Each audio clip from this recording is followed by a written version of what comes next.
Assalamualaikum warahmatullahi wabarakatuh. Selamat sore. Jadi Ibu akan menjawab beberapa pertanyaan dari kalian. Sebelumnya Ibu ucapkan terima kasih atas respon yang telah kalian berikan. Penilaian Ibu terhadap grup ini sangat aktif menurut Ibu. Kemudian komunikasi juga berjalan dengan sopan dan baik gitu. Kemudian Ibu akan menjawab ya. Untuk pertanyaan pertama, pertanyaan dari Adelia.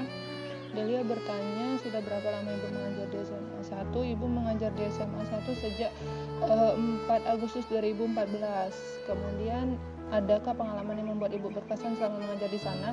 Nah, pengalaman yang berkesan bagi Ibu adalah yang paling berkesan menurut Ibu di SMA 1 ini punya tradisi wali kelas dan guru mata pelajaran itu mengikuti anak.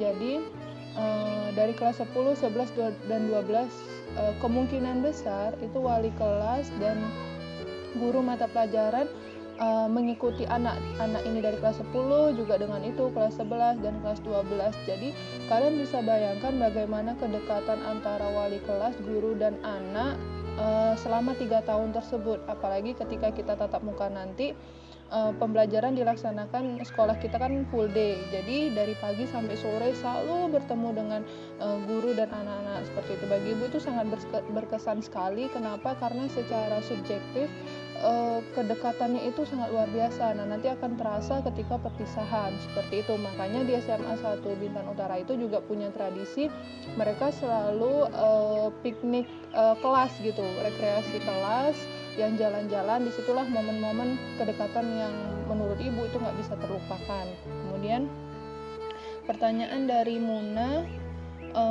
Bu, saya mau bertanya, untuk pembelajaran hari Senin nanti kami hanya mendengarkan lalu mencatatnya atau mendownload aplikasi untuk pembelajaran. Nah, jadi untuk pembelajaran diberikan kebebasan kepada guru mata pelajaran masing-masing.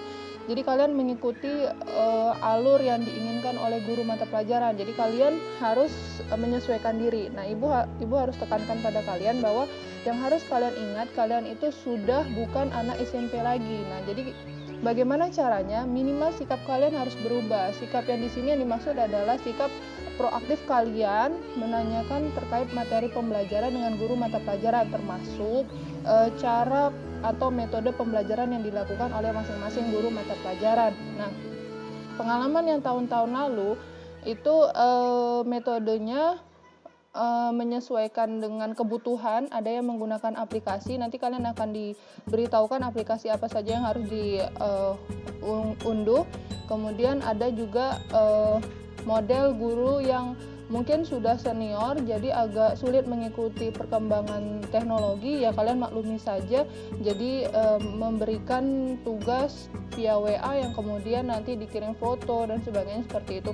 Tapi untuk tahun pelajaran kalian disediakan modul pembelajaran oleh sekolah. Jadi itulah kenapa nanti hari Selasa ada pertemuan antara wali murid dengan pihak sekolah. Di situ membicarakan tentang modul pembelajaran.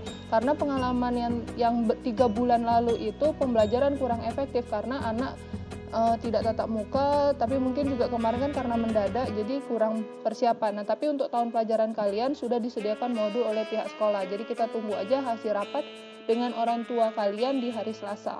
Oke. Nah, lanjut untuk pertanyaan berikutnya. Pertanyaan dari Tia. Bu, Tia mau bertanya, apa alasan Ibu memilih jadi guru bahasa Indonesia? Kenapa alasan Ibu jadi guru bahasa Indonesia? Karena apa ya?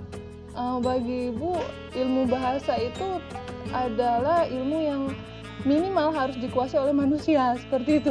Tapi ini Ibu mungkin menjelaskan sedikit riwayat pendidikan Ibu. Jadi dulu itu Ibu sebenarnya SMA-nya bukan SMA, tapi Ibu SMK. Ibu SMK Negeri 1 Bintan Utara, Ibu jurusan Teknik Komputer dan Jaringan. Kenapa Ibu seolah-olah kayak beda jalur gitu ya? Kalau bagi Ibu pribadi itu nggak beda jalur gitu. Jadi sama sebenarnya, teknologi dan bahasa itu adalah basic kebutuhan hidup manusia seperti itu. Apalagi, nah udah terbukti kan di zaman sekarang yang hampir tidak mungkin pembelajaran dilakukan dengan daring, itu terbukti gitu kan. Nah, jadi bagi Ibu, kenapa Ibu milih bahasa Indonesia? Yaitu tadi, karena bahasa adalah ilmu dasar yang harus dikuasai oleh manusia. Kenapa? Karena mau sepintar apapun dia, misalnya dia pintar apa, bidang apa gitu ya, tapi dia tidak menguasai bahasa, tidak menguasai komunikasi dengan baik, ya ilmunya tidak akan tersampaikan seperti itu menurut Ibu. Kemudian pertanyaan dari Kalista, Ibu pernah ngajar di Primagama? Ya, Ibu pernah ngajar di Primagama. Ini Kalista murid Primagama ya? Ibu ngajar di Primagama, tapi Ibu keluar tahun berapa ya? Ibu lupa lagi. Yang pasti ada kemarin alumni Alvina, kalian kenal lah mungkin Alvinatan, alumni MIA 2, itu adiknya. Nah, adiknya tuh pernah Ibu ajar di Primagama. Kemudian dari wakil ketua kelas Raihan, Bu, saya mau bertanya apa yang Ibu rasakan saat harus mengajar melalui online. Apa ya yang Ibu rasakan? Jadi yang Ibu rasakan adalah perubahan. Nah, tetapi pada dasarnya gini, Ibu harus tekankan pada kalian bahwa prinsip hidup itu harus benar dulu ya. Nah, salah satu prinsip hidup Ibu adalah namanya perubahan itu pasti terjadi gitu. Jadi bagaimana cara kita beradaptasi. Nah, salah satu perubahan yang terjadi di pembelajaran kita adalah yang tadinya tatap muka jadi daring gitu. Bagi Ibu sih sulit, tapi ya itu namanya masa adaptasi, mengalami kesulitan itu hal yang wajar. Cuman bagaimana cara kita mensiasati kesulitan tersebut. Satu hal yang Ibu ambil pelajaran bahwa yang harus kalian ingat juga, ini berhubung kalian adalah anaknya Ibu, kemungkinan besar kita akan bertemu selama 3 tahun gitu kan. Nah, jadi Ibu berharap dari kelas 10 ini Ibu udah memberikan kalian sedikit-sedikit wejangan yang mudah-mudahan bermanfaat untuk kehidupan kalian berikutnya. Satu prinsip yang Ibu selalu tekankan pada anak-anak yang menjadi anak kelasnya Ibu adalah kita belajar dari kehidupannya dinosaurus gitu kan. Kenapa dinosaurus itu punah? Tentunya selain dari takdir Allah Subhanahu Wa Taala ya. Kenapa dia punah? Karena dia nggak bisa beradaptasi gitu. Padahal kan hewan-hewan purba yang masih hidup zaman sekarang juga ada gitu. Itu perbedaannya antara yang bisa beradaptasi dan tidak bisa beradaptasi. Jadi bagi Ibu perubahan itu pasti, cuman letaknya itu bukan pada perubahan seperti apa, tetapi bagaimana sikap kita mensiasati atau menghadapi perubahan tersebut. Nah, salah satu perubahan besar yang terjadi di dunia pendidikan adalah pembelajaran daring. Bagi Ibu, ya alhamdulillah ya sekarang udah fan-fan aja, udah baik-baik aja. Kenapa? Karena kan sejak awal nih udah diprediksi, kalau pembelajaran daring kebutuhannya ini aja. Akhirnya otomatis kita yang berpikir, kita harus beradaptasi nih. Ya udah kita memperbaiki sikap kita, memperbaiki pola pikir kita dalam pembelajaran seperti itu. Kemudian pertanyaan berikutnya dari Widya, ya, Nafira Widya. Saya Widya ingin bertanya bagaimana Ibu bisa mengetahui apakah siswa-siswi telah belajar dengan giat atau tidak.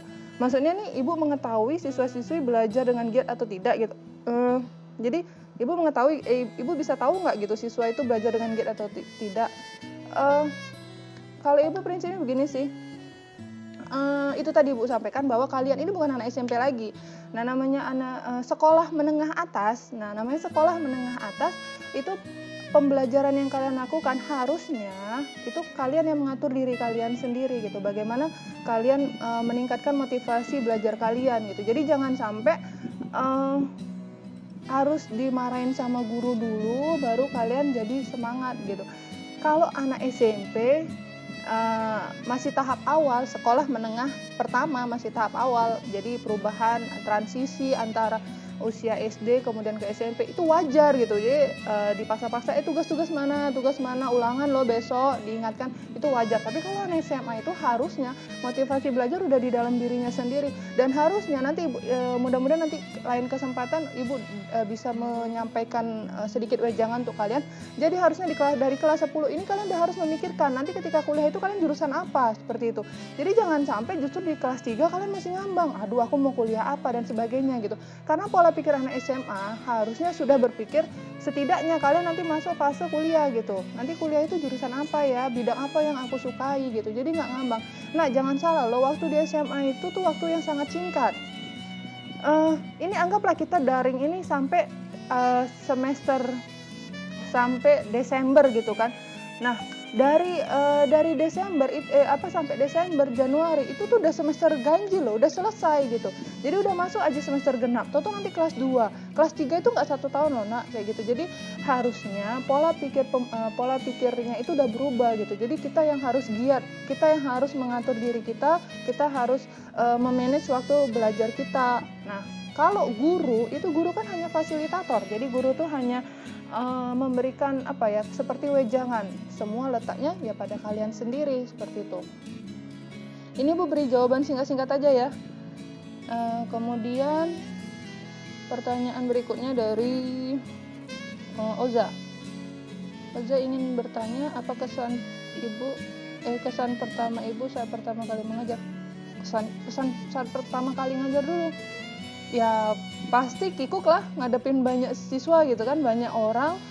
Kalau ngadepin benda mati, oke, kita fan-fan aja gitu. Ibaratnya kalau kita lagi bad mood, ya udah kita tinggalin, nggak ngaruh. Tapi kalau ngadepin siswa, bayangkan aja kalau satu kelas itu ada sekitar 40 anak gitu, 40. Ibu ngajar kan, Ibu sampai MIA 4. Nah, itu bayangkan kalau satu kelas 40 kali 4 ada 160. Bayangkan 160 manusia yang harus dihadapi setiap hari, kemudian dengan karakter otomatis yang berbeda, dengan latar belakang keluarga, latar belakang sosial yang berbeda, itu bagaimana? Nah, kalian bayangkan aja, kalian aja satu kelas, itu Ibu bisa pastikan, pasti dalam satu kelas nyamannya dengan 1, 2, 3 orang, nyamannya dengan yang ini gitu. Jadi kalian tetap berkelompok kan nanti di kelas, tapi Ibu sih berharap kalian nggak berkelompok dengan dengan cara yang negatif ya. Ibu nggak pengen nanti itu selalu Ibu tekankan gitu, jadi nggak ada gap-gapan di dalam kelas gitu. Tapi artinya seperti apa? Walaupun kalian bermain dengan teman-teman satu kelas, tetapi kalian pasti punya kedekatan yang lebih dengan beberapa anak gitu kan. Secara manusiawi itu hal yang wajar gitu, nggak usah jauh-jauh seperti itu. Kebiasaan anak-anak SMA 1 itu anak IPA, misalnya IPA 1. Ibu tahun 2019 tuh wali kelas IPA 1. Nah, anak IPA 1 itu kalau ditanya tentang anak IPS belum tentu mereka kenal gitu. Itu bayangkan, itu yang cuman satu kelas itu 40 anak gitu lah. Ibu bayangkan harus masuk 4 kelas, berarti harus ngadepin 160 anak. Gimana perasaannya? Grogi pasti, kemudian bingung pasti, kikuk, takut salah bersikap pasti, seperti itu. Apalagi guru itu menjadi sorotan ya. Negur anak sedikit nanti dibilang melanggar HAM kayak gitu kan, padahal tujuan guru nggak mungkin jelek kayak gitu. Kemudian salah ngomong sedikit nanti jadi salah pengertian. Nah, ini pengalaman dari yang udah pengalaman yang sekitar 2-3 tahun yang lalu itu Ibu menyampaikan intermezzo di kelas gitu kan.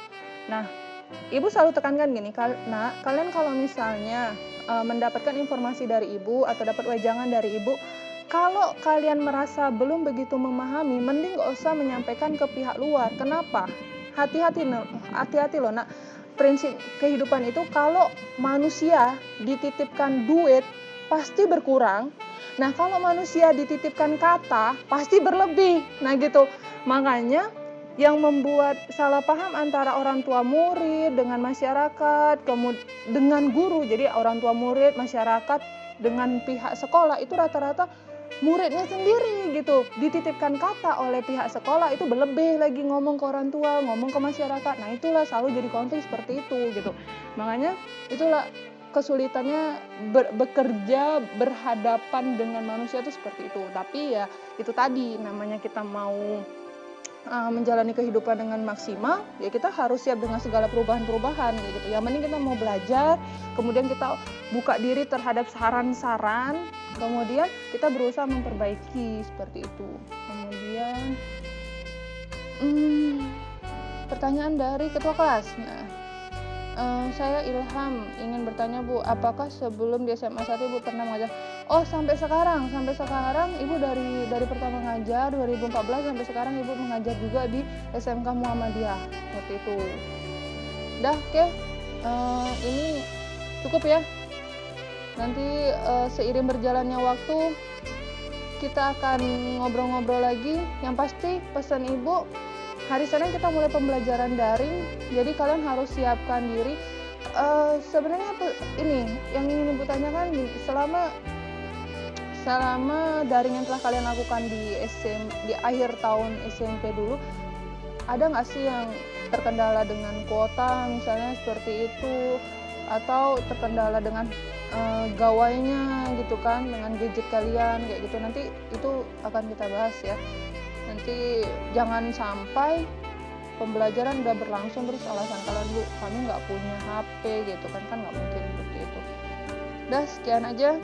Assalamualaikum warahmatullahi wabarakatuh. Selamat sore.